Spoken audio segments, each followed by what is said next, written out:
आप सभी को जय मसीह की। मेरे YouTube चैनल पर आप सभी का स्वागत है। आज का वचन है नीति वचन 31 अध्याय। लामुएल राजा के प्रभावशाली वचन जो उसकी माता ने उसे सिखाए हैं। हे मेरे पुत्र, हे मेरे नीच पुत्र, हे मेरी मन्नतों के पुत्र, अपना बल स्त्रियों को न देना, न अपना जीवन उनके वश कर देना, जो राजाओं का पौरुष कहा जाती हैं। हे लामुएल राजाओं का दाख मधु पीना उनको शोभा नहीं देता, और मदिरा चाहना रईसों को नहीं फबता। ऐसा न हो कि वे पीकर व्यवस्था को भूल जाएं और किसी दुखी के हक को मारें। मदिरा उसको पिलाओ जो मरने पर है, और दाख मधु उदास मन वालों को ही देना। यहाँ पर परमेश्वर का वचन बताता है, मदिरा उसको पिलाओ जो मरने पर है, और दाख मधु उदास मन वालों को ही देना। 7 वचन में लिखा है, जिससे वे पीकर अपनी दरिद्रता को भूल जाएं और अपने कठिन श्रम फिर स्मरण न करें। गूंगे के लिए अपना मुंह खोल और सब अनाथों का न्याय उचित रीति से किया कर। अपना मुंह खोल और धर्म से न्याय कर, और दीन दरिद्रों का न्याय कर। भली पत्नी कौन पाल सकता है, क्योंकि उसका मूल्य मूंगों से भी बहुत अधिक है। उसके पति के मन में उसके प्रति विश्वास है, और उससे लाभ की घटी नहीं होती। वह अपने जीवन के सारे दिनों में उससे बुरा नहीं वरन भला ही व्यवहार करती है। वह ऊन और सन ढूंढ ढूंढ कर अपने हाथों से प्रसन्नता के साथ काम करती है। वह व्यापार के जहाज़ों की नाई अपनी भोजन वस्तुएं दूर से मंगवाती है।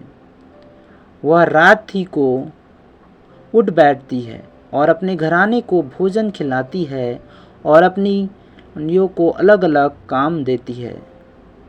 वह किसी खेत के विषय में सोच विचार करती है और उसे मोल ले लेती है, और अपने परिश्रम के फल से दाख की बारी लगाती है। वह अपनी कटी को बल के फेंटे से कसती है और अपनी बाहों को दृढ़ बनाती है। वह परख लेती है कि मेरा व्यापार लाभदायक है, और रात को उसका दिया नहीं बुझता। वह ट्रेन में हाथ लगाती है और चरखा पकड़ती है। वह दिन के लिए मुट्ठी खोलती है और दरिद्र के संभालने को हाथ बढ़ाती है। यहाँ पर परमेश्वर का वचन लिखा है, वह दिन के लिए मुट्ठी खोलती है और दरिद्र के संभालने को हाथ बढ़ाती है। इस वचन में लिखा है, वह अपने घराने के लिए हिम से नहीं डरती, क्योंकि उसके घर के सब लोग लाल कपड़े पहनते हैं।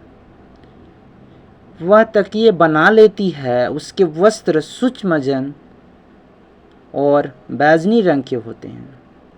जब उसका पति सभा में देश की पुरानियों के संग बैठता है, तब उसका सम्मान होता है। वह सन के वस्त्र बनाकर बेचती है, और व्यापारी को कमरबंद देती है। वह बल और प्रताप का पहरावा पहने रहती है, और आने वाले कल के विषय में हंसती है। वह बुद्धि की बात बोलती है, और उसके वचन कृपा की शिक्षा के अनुसार होते हैं। वह अपने घराने के चाल चलन को ध्यान से देखती है, और अपने रोटी बिना परिश्रम नहीं खाते। यहाँ पर परमेश्वर का वचन लिखा है, वह अपने घराने के चाल चलन को क्या है, ध्यान से देखती हैं, और अपनी रोटी बिना परिश्रम किए वह भी नहीं खाती। 28 वचन में लिखा है, उसके पुत्र उठ उठ कर उसको धन्य कहते हैं। उनका पति भी उठ उठ कर उसकी ऐसी प्रशंसा करता है। बहुत सी स्त्रियों ने तो अच्छे अच्छे काम तो किए हैं, परंतु तू उन सबों से श्रेष्ठ है।